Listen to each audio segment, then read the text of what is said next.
Hello, everyone, and welcome back to another episode of the Propulsion Swimming Podcast. We are back another week, another competition review. They are really coming at you fast right now. We are just, Love it. I do love it, but Yeah. can you imagine the swimmers who've been at Worlds and have now gone to BUCS? And they've been at it's altitude as well, so they're all I pretty know. knackered, aren't they? Yeah. It has been a very busy few weeks for some, but we're here. We're going to review the BUCS competition. So if you're not aware of BUCS, if you're listening to this from outside the UK, BUCS Long Course meet, which just happened in Sheffield, is the premier university swimming meet. It is Yep. UK's answer to NCAA's, but in no way is it big enough to compare to NCAA's. But that's something we kind of want to change over here. We want to give it more coverage to propulsion swimming time, space, energy, and promotion. And we're going to talk about all of last weekend's racing on this week's show. I think we'll start there, actually. I think BUCS is a massive event, and yet it should be bigger. You know, Always, yeah. it's just not talked about enough. It's not shown as much as it should be. I love this time of year. February is always the best time BUCS of year time. because it's BUCS. You know, long course BUCS is a big deal. You have some elite swimmers go there because they have to be there in terms of scholarships and stuff like that. And you know, to be there and you're free. It's free to go and watch. It's a I don't fantastic get event. that. It's Like, amazing. if you were a parent of a swimmer who even swims for Sheffield Swimming Club, if you don't want to travel to go see it, Dan Whiffen was on a show who just Yeah. won 2 world golds. Why Yeah. would you not want to go and sit your kid down and watch Dan Whiffen? Because he swam very, very fast again. Like, I Yeah, know he for a did. fact they were measuring the pool because he wanted to go at the world record again. Because Ponds Yep. Forge is a fast pool. But Yes. just, people need to know this is a free event. Go watch it. Like, go watch elite swimmers because you don't get that opportunity often. Like, tickets for even summer champs to go sit on poolside final session is what, 10, 15 pounds? Trials is Yeah. going to be more than that. Just, it's free swimming. People shouldn't complain. People need to go What's watch. It's not just to be to watch them swim. Obviously, they're fantastic swimmers, but actually go and meet them in outside of the pool and actually go and speak to them face to face because you know Dan's Yeah. amazing. I'm not encouraging hordes of people to go and Oh descend on no, Dan Whiffen in the stands, but yeah. I mean he's one of the faces of swimming right now, to be fair. But yeah, I mean it's a great opportunity to watch him swim, go and chat with him for a couple of minutes or so if he's got time, if he's not swimming, because he does the longer races, obviously, long swim downs. But it's a fantastic event, and the atmosphere, because every university, most universities are there, and they're supporting not just their own university, but every other university as well. The atmosphere is so loud, and you went on Saturday, didn't you? Yeah, like, it's a meet both me and Dan have been at. I think I swam at, Dan, you've coached and swam at it. Both, yeah.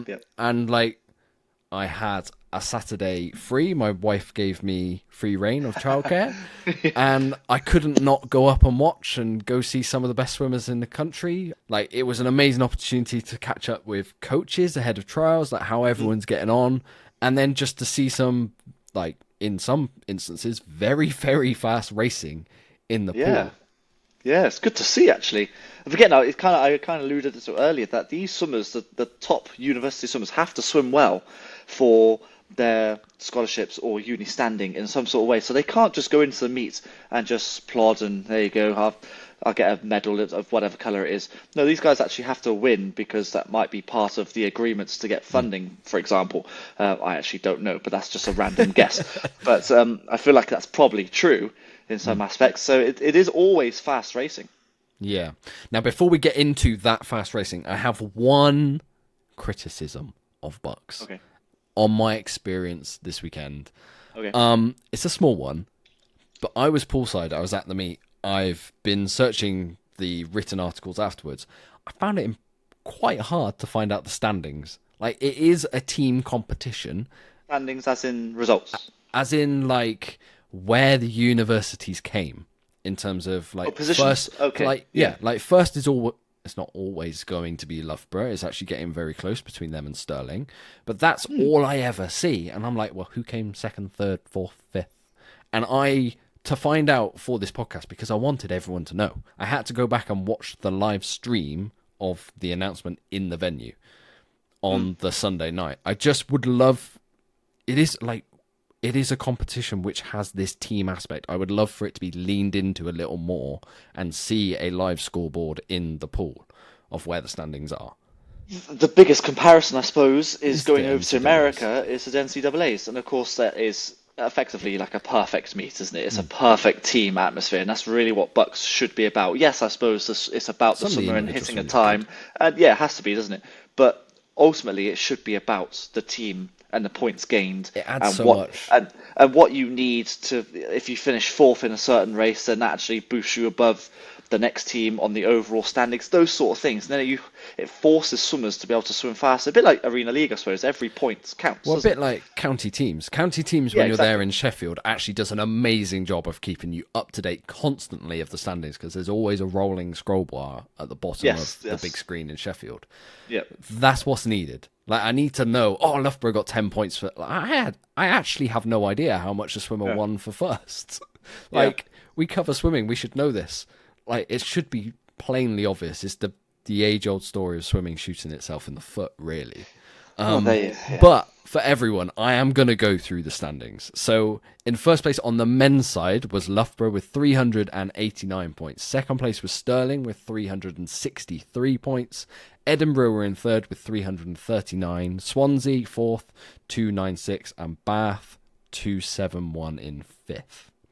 The women's side, Loughborough won in a 4-2-1. Stirling 405 in second. Bath third in 352. Edinburgh fourth, 341. Like, can you imagine the drama of last day if I know, exactly. someone had said that on the scoreboard and be like, oh my God, Bath and Edinburgh are 9 points apart. Like, Yeah. I needed that drama in my life. And fifth was Swansea in 265. So it's criticism's a strong word. An improvement for how the experienced poolside could have been run. There could have even been drama between Loughborough and Stirling. Well, that's what I was going to bring up. Especially on the women's side, there was a 16-point gap. I mean, I don't That's know what not happened. much. That's not much at all. I mean, at some point, I imagine Stirling were ahead of Loughborough. Must be sure, unless Loughborough were leading the way, which is possible. I tell But you could what. you imagine over the announcers saying, "Oh, at this point, Sterling ahead by 1 point," and then I would have loved it a bit more. yes, yeah, a little And bit of jeopardy almost. I have a feeling coaches know the standings when they're there on poolside. There's a way to find this out. But just as someone who was on the pool deck filming, and albeit I was a bit preoccupied creating content, it might have been announced every now and again, but I don't think it was. It needs to be really, really easy to find and just put it on the scoreboard. Yes, yeah, that should be. Seeing as though it's BUCS is a team event, you would have thought the team, in terms of getting points, is the primary focus. So maybe didn't hear it, but who knows? Let's just say, yeah. Okay, so let's go through the standout swimmers and the top swimmers of this meet. And I'm going to start off by saying I'm reading into this meet a lot more about the good swims than I am the average or bad swims. So, Okay. like, so many swimmers were in different situations at this meet. So I know the Edinburgh top uni squad came off altitude 12 days before. Yep. I know swimmers like Katie Shanahan were in big training blocks. They're not really targeting this meet, of course. Why would she? Like, trials is the big one for her. She's got some really big fights on her hand. But at the same time, when a good swim is swam this time of year, I am sitting up. I am taking notice. I don't know if you're the same, Dan. I think so. I mean, you usually see the bigger and better swims from the distance guys, because the sprinters need a taper to be able to perform better, which is why, for example, you see Adam do better during the summer. Well, most people do better during the summer, obviously, when they have a full proper taper, whereas the distance swimmers don't need as long a taper, so they're able to perform at a higher level They like earlier. to swim at a higher yardage anyway. Yeah, well, based on what Flo was saying a couple of weeks ago when she was on the Still podcast. trains nuts meters. Yeah, I mean there were some great results. I mean you'll go through them now, but and some big names obviously on poolside, which everyone was able to watch. So yeah, we'll go through them.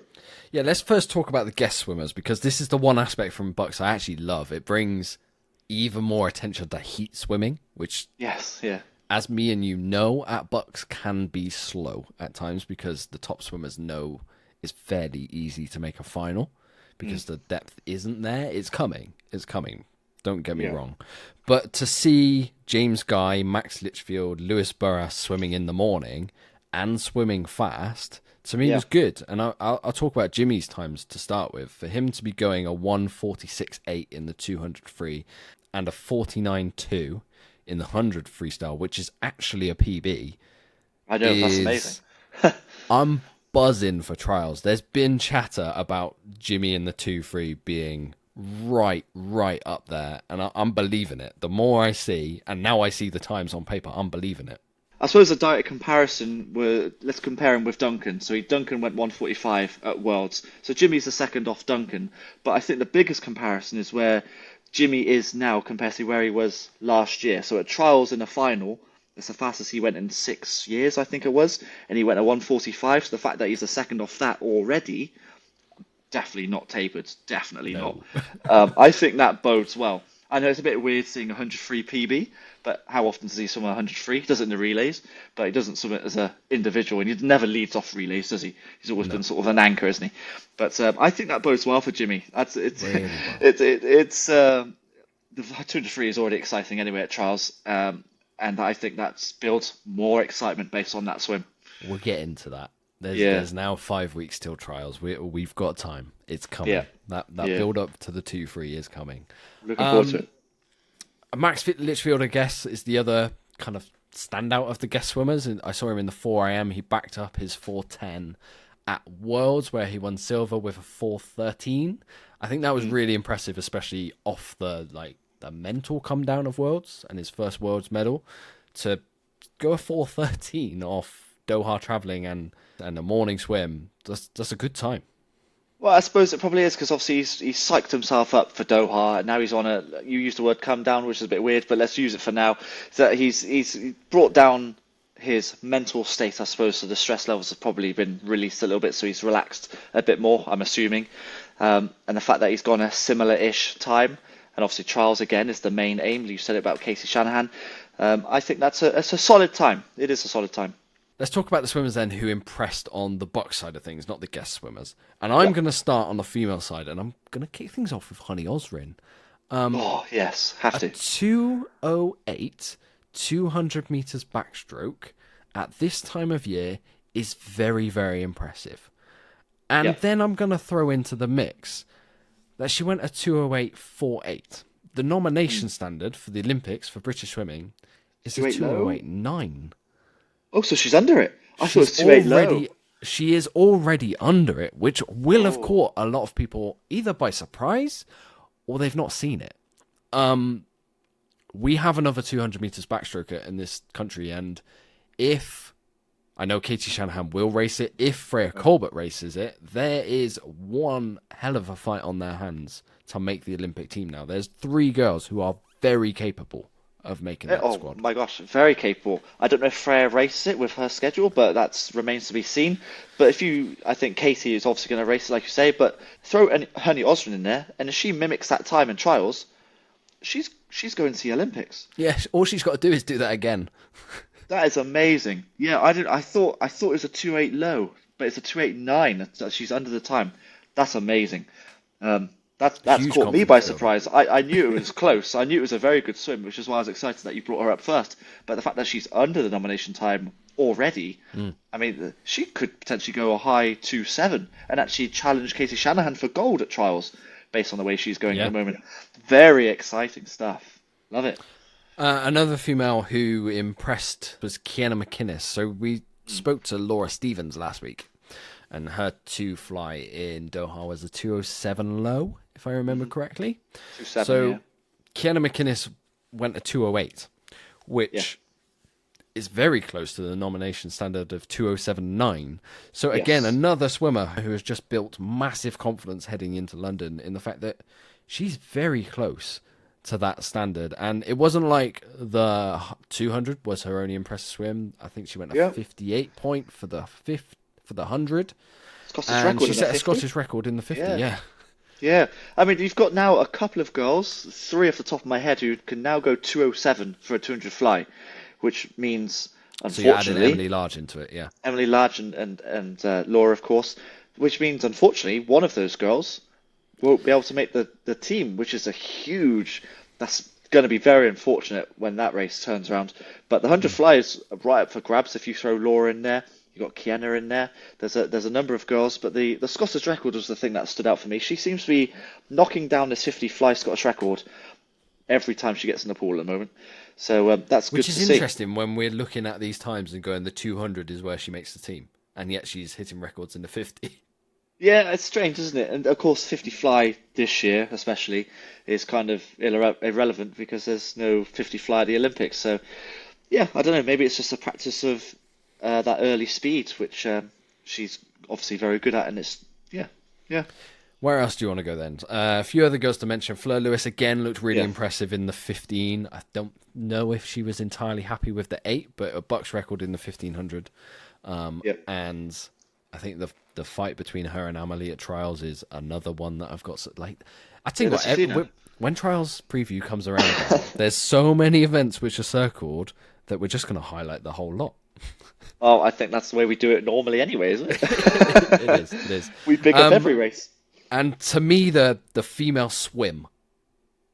Oh, is it the female swim, actually, of the meet? I thought going into pre-recording, this was my female swim, but I think Honey Osrin's might actually be right up there. Since learning the nomination time is that she's hit the nomination time, I think Honey Osrin, it probably is the swimmer to meet. Anyway, what did you think was the swimmer to meet from the female side? Angharad Evans, a previous guest on this podcast. We brought her onto the podcast because we saw the times were tumbling. We saw the improvements that were being made since she went up and moved to Bradley Hay and Steve Tigg at Stirling, and she has just become the 6th all-time GB performer in the 100 meters breaststroke and gone a 1:06.6. Very impressive swim. The nomination standard for the Olympics is a 1:06.3. She's there or thereabouts. The time's tumbling. I think she knocked half a second off her PB at this meet. Well, I think if I remember correctly, she hit a PB in the heats to go a 67.1 and then dropped it a further half second to go 66.6, if I remember correctly. But even still, huge PB, and to go the 6th fastest ever in February bodes very well for trials, doesn't it? And then again, it's a great race then when you throw the likes of Cara Handlon in it, and Imogen Clark, and maybe Sienna Robinson might come through, or Theodora Taylor, so, those sort of girls. It's going to be very exciting. Yeah, I think this for me was very much one of those ones where I thought, being blind into the meet, I thought, oh, this is a great head-to-head between Cara and Angharad. This is like the pre-trials, oh my god, mentor, like who's going to one-up? And then I spoke to Matt Trodden, the coach of Edinburgh, and he was like, yeah, we're just straight off the back of altitude. Like, Cara's, like, this is what I mean by I'm not taking any notice of Cara's swim. I think she still went like a 1:07. But still solid, of course, yeah. For anyone to race off the bat, or for anyone who's raced off the back of altitude, or actually some swimmers do swim pretty well off the back of altitude, but not all. Well, it depends on the individual, doesn't it? It does. Yeah. It very much does. But trials is obviously the end game, and I don't think there's too much to read into it other than Angharad is in a very good place. I just think it bodes well. It's another event, especially when it's an event that's used for a medley relay as well. That hots up even further, doesn't it? Yeah, like that nomination standard is almost irrelevant at this point. It's who gets the hand on the wall first. Yeah. Then you're guaranteed, aren't you? So yeah. If they take that women's medley relay, that's a discussion for another day. That's another podcast. Yeah. Let's go through the guys then, and I'm going to talk with a swimmer who's unfairly got a bit of stick over the last few years for his selection for British swimming, Greg Butler.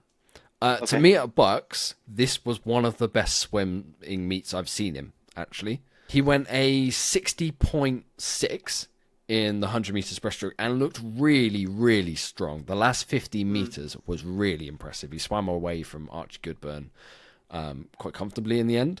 And it certainly to me looked like he was increasing his stroke rate in that final 15. And then the 200 breaststroke to go a 2:10 again is really encouraging this time of year. Well, obviously the training camp in Thailand has done quite well for them. Adam swam very well. So. Anna swam very well. We'll talk about Ollie Morgan in a minute. Greg is now swimming very well. I can't remember his PBs off the top of the head, but he cannot be hasn't far broken away 60 before, so he's near or there. So he's there or thereabouts. I can't remember what the nomination time is, but he's going to have to break a minute, obviously, for the 100. I'm trying to figure out what his favourite event is, actually, whether it's the 100 or the 200. Yeah, I can't really work it out. What's his best chance of going to the Olympics? I'd probably say the 2, maybe. I'd say the 2 because Adam's not in it, which is a really naive thing to say. But also the nomination standard is a 2:08.9, so there's a chance he can get down to that. But the 100, I feel like you've got to get under the nomination standard to start with, which is a 59.4. Yeah. And then you've got to beat Wilby, PT. Those are 2 like iconic breaststrokers in this country. You'd go in some to beat both of them. Yeah, so maybe, I don't know, let's just say the 200. Again, you're going against Wilby in the 200s, but you've got to try and find a second and a half. But he's going on the right trajectory. I think that's a positive to take away from his swims, definitely. Where else? We've kind of spoken about Den Whiffen a lot in the intro, but for him to go 14.42 in the 1500 after double world gold is very impressive. It is pretty impressive. He is just one of those swimmers. I think I said it earlier. He's kind of like the face of swimming at the moment, especially across this part of the world. Anyway, and he is definitely. He's got to be one of the names as the favourite for the 15 and the 8. I assume he's going to be racing both in Paris. But yes, we've spoken a lot about him. We've spoken about Jimmy Guy. I suppose the male swimmer of BUCS was probably Ollie Morgan. Would you agree? I would. 53.3 for the 100 back untapered, 100% untapered, is very good. And the same with the 200, which was a 157. Like, the man loves BUCS. Let's put it that way. I've seen him so many times on a BUCS poolside. He's setting BUCS records left, front, and centre. He always performs for University of Birmingham. But the 100, he's already under the nomination time. And is there genuinely a chance he can get down to 52 come Olympics and make an Olympic final in the 100 backstroke? At this moment in time, I'm going to say yes. There is a chance. Yes. You'd have to say yes. And if I'm right in thinking, his time at BUCS Just would have won world bronze in the 100. That is good going. It's a shame that he didn't go, obviously. Yeah, someone pointed out on Twitter that had he gone, that's 10k. I'm like, but yeah, that's a hard thing to think about. It's difficult to predict that. Obviously, you're not expecting to go near enough a PB in February. I mean, they must have done a sort of drop taper in some sort of way for Doha, but both. I know he wasn't tapered at all for BUCS. No, which then bodes even more excitingly because we've talked about how deep men's backstroke is in this country. It's not quite this. Yes, it's not the same level as like your America with Ryan Murphy or Hunter Armstrong, the world record holder, Thomas Chekon got there eventually. It's not quite that sort of level, but the fact that we've got a few guys now going 53s, 54s, it's going to be very exciting again because it's key cog for the medley relay as well. It's very exciting times. And I don't know that it's going to pose a bit of a threat, I think, to your Luke and your Brody in a 200 backstroke, the way he's going right now. You can't ignore him. You can't, definitely not. 100%. Very exciting. Can't ignore him. Okay, so that's kind of our brief roundup of the top standout swims. Let us know in the comment section on YouTube if there are any other swims that maybe stood out for you guys at home. I think you can throw in like Freya Corbett's 440 and 400 IM. That was pretty good off the back of those. Yeah, definitely. But to join us to end this podcast, we're inviting on a swimmer from Swansea University who set a BUCS record in the 100 metres butterfly, and that is, of course, Lewis Fraser. So thank you for joining us on this week's podcast, Lewis. We want to talk through BUCS with you because it's a competition that both me and Dan, we've raced at, we've attended, we love, and we really want to push forward. So what, as a swimmer to you, does BUCS mean? I will agree with you. BUCS is like one of the best competitions of the year, and I think it's severely underrated as well. The atmosphere you'll get at BUCS is probably as good as you'll get if you go to trials or anything like as a national level meet. So I absolutely love it. I love representing a team and being born in Swansea, lived in Swansea my whole life. It means a lot to me, and I love it. Do you know that's something we've literally just discussed before you came on? Was I think the team aspect with BUCS sometimes when you're poolside it's not lost when the teams are cheering everyone on, but in terms of like the scoring, I'd love to be able to keep up with it and understand who's in the lead, where everyone is, because I was there on Saturday.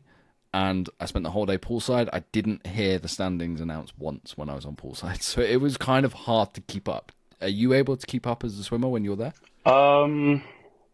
Sometimes, yeah, like you hear bits and bobs, but I know my coaches are like very, yeah, they're very on it with this team scoring. I think in Swansea it's just a more of a team atmosphere, and most of the time we say like you're not swimming for yourself, you're representing the badge, you're representing Swansea, and yeah, I know I like knowing. I Yeah, like knowing like, oh, if we need to be like scoring points here, if we need to be like stepping up our game and like fighting for those positions, even if it's, first or second, or whether that's seventh or eighth, or you're battling to get in a final, like we always say win the close ones in Swansea, and that always helps the team out. yeah. I just wonder if coaches do actually say to swimmers, "We are 5 points behind the next uni. We need to try and G ourselves up. We got to win this next relay, or we got to place third, whatever it is." Or is it more of focus on the individual, like you've got to hit this time, and it's more centered on the swimmer more than the team? But you think, you say Swansea is more team focused. Yeah, like I think before our freestyle relay, we were sitting quite well in the points. We've done well on the Saturday, and we said like, just go out and represent Swansea, give it your all. Obviously, it's a lot easier to just focus on yourself, and but I think the way we like to do it is focus on yourself, but your teammates are there, use them. And as a team, you will be stronger. And sometimes trying to pick your teammates up will pick yourself up. It doesn't make you feel alone. Swimming, like, sometimes you're staring at the bottom of the pool, you got your hat and goggles on, you're in a mind of your own. But knowing the team is behind you makes it so much easier. It's one of those rare events, isn't it? Like when you've left the club scene and you're on the university program, BUCS and Bustle, I guess, are the two options where you actually get to compete as a team if you're not racing varsity and stuff like that. So it really means a lot. And when you're poolside, it's the mix between the elite swimmers who are targeting trials and stuff like that, and then there's the swimmers at university who are targeting BUCS. So how do you, as one of those elite swimmers, approach BUCS? Is it a big meet for you in terms of knowing where you're at heading into trials? Or do you kind of just not look so much at your results and just like focus in on processes? As much as my coaches were like, to think I focus on the process all the time, because that is very important for your progression, but it's hard not to look at the scoreboard sometimes and judge where you're at. And for me, like, I'm a proper like numbers guy. I like looking at the stats. I like looking like where I'm at compared to like last year. So I like to look at every competition as an opportunity to get better, to learn from whatever you do. So, and as BUCS is a team comp as well, that fires me up even more. Like, so yeah, I think BUCS is very important for preparation for trials. It's one of the highest level meets in Britain as well. So Yeah. Should we go through some of those stats and figures then? Because you went at 23.9 for the 50 fly, and I believe it was a BUCS record, wasn't it, for the 100 fly? 52.6. Yeah. You happy with your performances? Time-wise, yeah. Really happy. It's the fastest I've been in season, and especially in February as well. Process-wise, there's still like bits to fix, like around my turn, which is always like, that's like my number one process goal, is get the turn right. Because we looked, so my start is really good. Like my first 15 is really powerful. It's one of my strengths, but my turn isn't as good.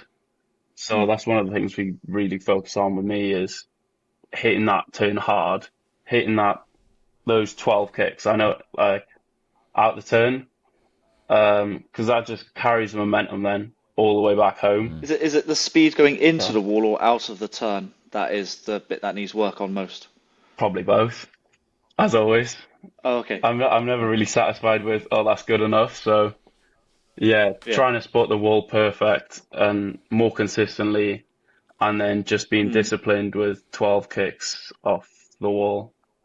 Everything counts in 100 fly. Like Oh, it's yeah. Yeah. it feels like a long way when you're doing it, but it is over and under, well, about 51 seconds, hopefully. Hopefully.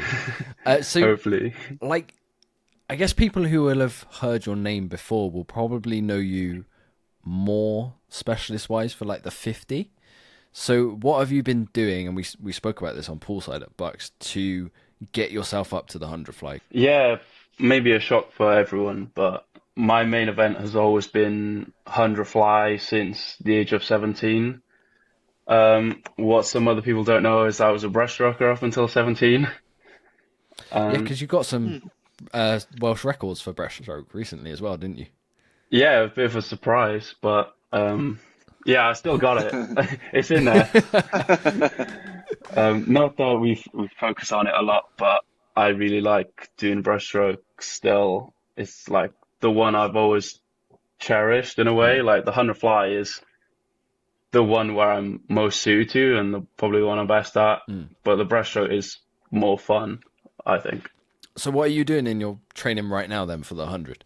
So my training for 100 fly is basically a 200 IM program, which Okay. might not make okay. sense, but for me it works, and I guess Yeah, we're all different. you'll have to explain that. So like one of the main points we made after Commonwealth Games was my back end is not as good as my front end. So we decided we'll go 200 program for half a cycle and 100 program for the second half of the cycle. So we start off high meters, like 6-7K sessions, and we come all the way down to about 4 or 5K a session just before taper. So I really like front load the first half with medley training, freestyle training, all 200 work, and then we transition into more speed work, fly work, like specifically on butterfly as well, and geared up for the 100. Why do you think you do more medley training than just solely focused on fly? Is it to try and get the load off the fly too much, and there's sort of not recovery lengths on backstroke and breaststroke, but is it trying to give yourself a little bit more recovery time between the fly sections? Partly because I enjoy the variety more, and I'm kind of lucky enough to be able to do fly and breaststroke. Doesn't really match with most people, but yeah, I like the variety. I like mixing it up. It's a rare They're combination. very similar strokes, fly and breaststroke, really. A lot of people don't think they are, but I It's the think kind of undulation-y and the Yeah. breathing is kind of very similar. Yeah. the undulation is the same, I think, and these days everyone tries to get away with the narrowest flight kick on breaststroke they can. So That's a good point, actually. Most of the breaststrokers, their ankles are barely moving out these days, are they? So Yeah. yeah, bare minimum I think it is yeah. on the breaststroke, but So Yeah. Dan's already gone through your times. What does that mean heading into trials? What kind of condition Preparation. or whereabouts in your like mental state or anything? Where do you think you're going into trials now? Like, has it filled you full of confidence? oh for sure, like swimming fast always fills you with confidence. Seeing those times that you want to hit is a massive boost, but it's also not the end of the world if it doesn't say what you want on the scoreboard. I think sometimes reading into times isn't healthy, and we do so many races a year, whether if one's rubbish or not, or it doesn't really matter. You got to look into the fine details of how you're swimming it, how technically well you're swimming. Tactically, are you like swimming it how you want to? So like for trials, I want to be hitting certain percentages, like front to back end. So that's how I'm trying to break it down. I'm trying to hit a percentage off the front end and a percentage off the back end equally. So I like that. Was that one of the yeah, goals for BUCS just gone? Trying to get that percentage as close to as what you want it for trials? yeah, swimming the race how I want it, how I want Yeah. to at BUCS, at trials. I mean, trying to replicate it. So then when I get there, I'm not overthinking it. I'm not stressing. I can just focus on doing the best I can and on my performance. Is it just the 100 fly you're targeting, or is it any other events as well? The main focus is the 100 fly. That's the one that'll hopefully give me the best chance to make it on the Olympic team. That's why we're all in the sport, to make the Olympics. But I'll Yeah. enter 100 freestyle as well because I like a warm-up race. I always think the first race of a meet is a bit like a pancake. You kind of throw it away. So kind of,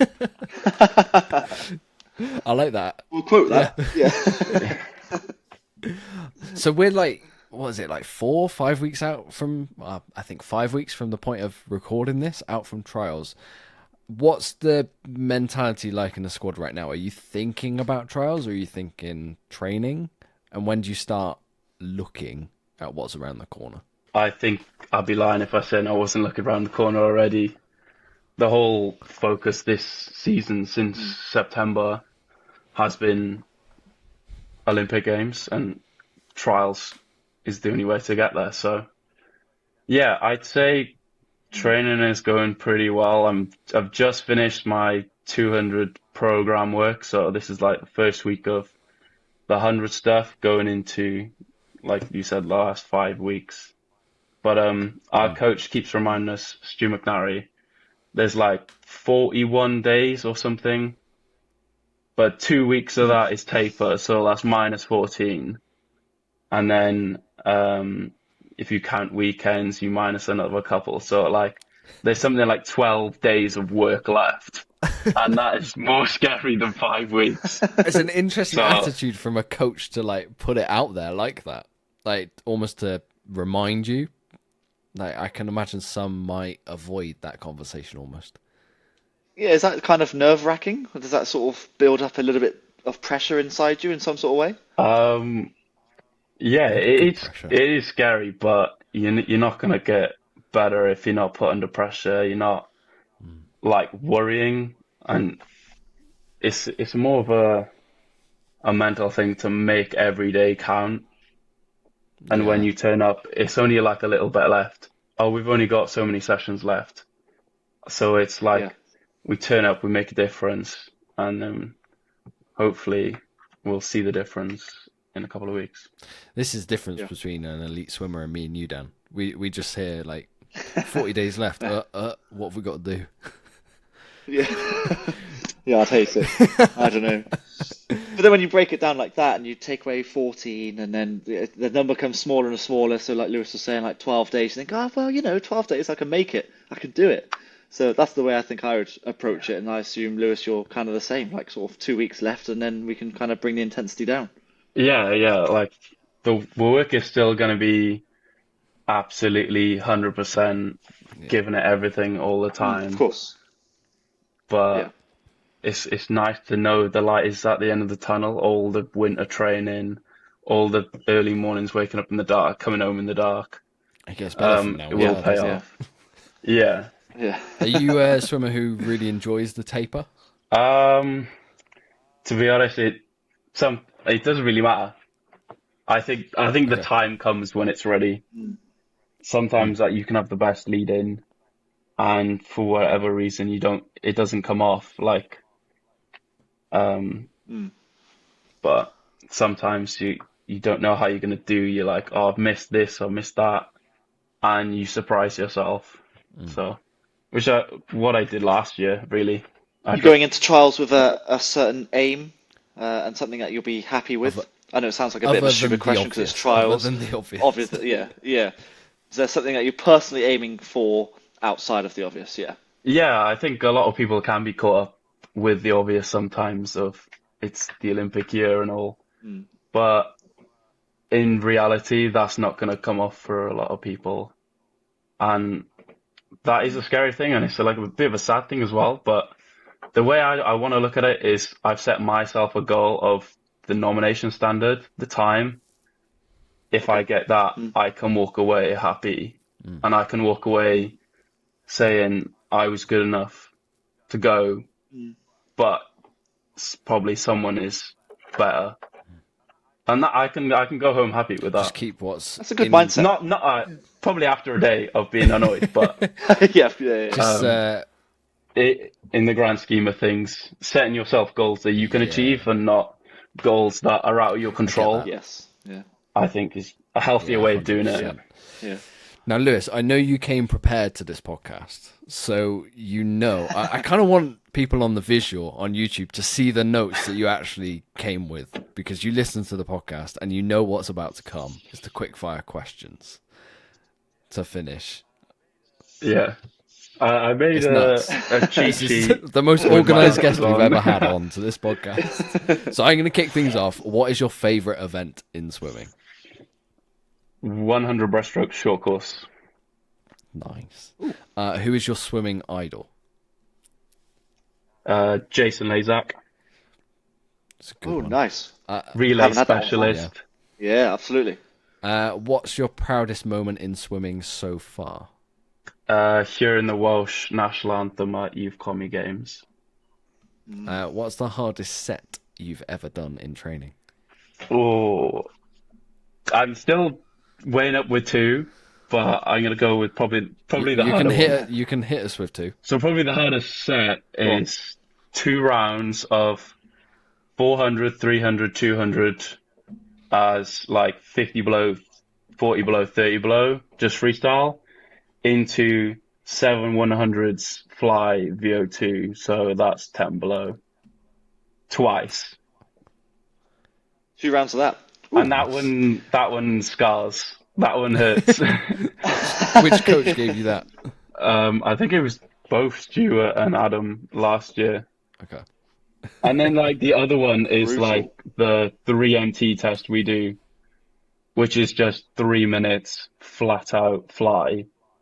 And after the 3 minutes, they blow a whistle and you're not allowed to stop. You have to finish the length you're on. So you end up doing either like 250 or 300 meters of fly. So far, I've not made it far enough.